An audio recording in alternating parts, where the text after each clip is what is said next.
With all the crazy stuff happening in the world this year, 2020, it's more important than ever to be an educated college student and graduate to be able to use critical thinking. This is a brief presentation. I'm Dr. Sawyer. I'd like to help you know how to use your mind and all of yourself to be able to tell the difference between something that is a presentation, a perspective, a political notion, a religious notion, anything that is presented to you. It's important to be able to say, now, is this actually accurate? Is it factual? Is it true? Does it make sense to me? It's a simple four-step process that I'm teaching you here. I have my fabulous artwork on the board behind me to help you get it. The first step is to listen.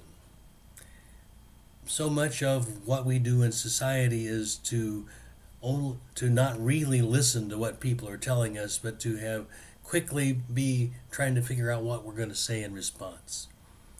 But in order to be fully a critical thinker, an educated thinker, you need to be able to say, let me hear what this person is saying. Let me take it in.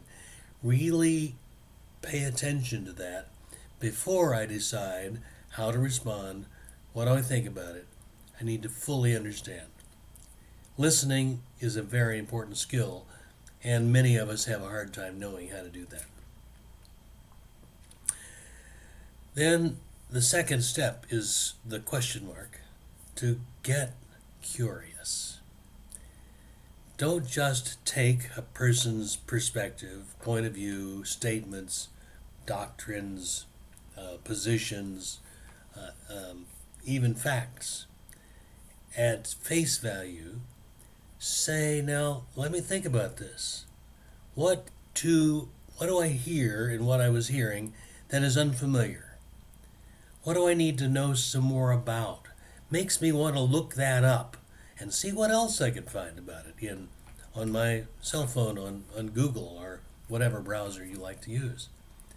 It's worth doing some reading, perhaps. I need to read up on that topic in whatever forms of books or references I can find. I need to then think carefully about what information, what I don't understand more, and then really dig into that. Follow my curiosity. Your curiosity is a very helpful part of your critical thinking.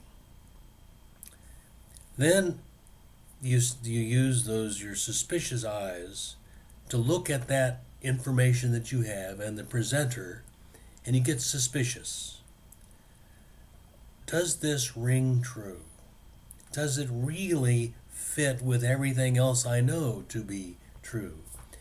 Is there, that's the first piece, is it true? The second piece is, does the presenter, the author, the writer, the speaker, my friend, have an agenda here? Is this person trying to persuade me in a particular way? Is this person trying to sell me something? Is this person trying to get something over on me?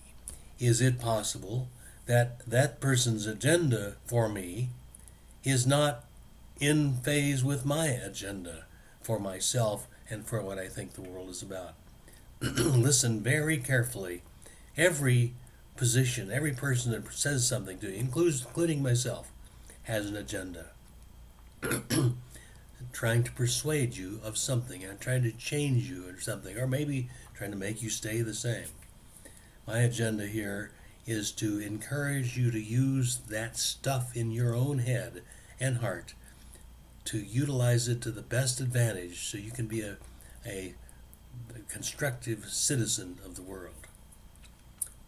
The fourth step of this is then to get creative. It's the light bulb. Think about where else in your life or in your work or in your profession or in your family can you use this new information? Is it possible to put it into effect, or maybe it's not. Uh, eh, Listen to the ideas that pop in your head as you're thinking through this business. The creative process is always working, and sometimes it comes to us later.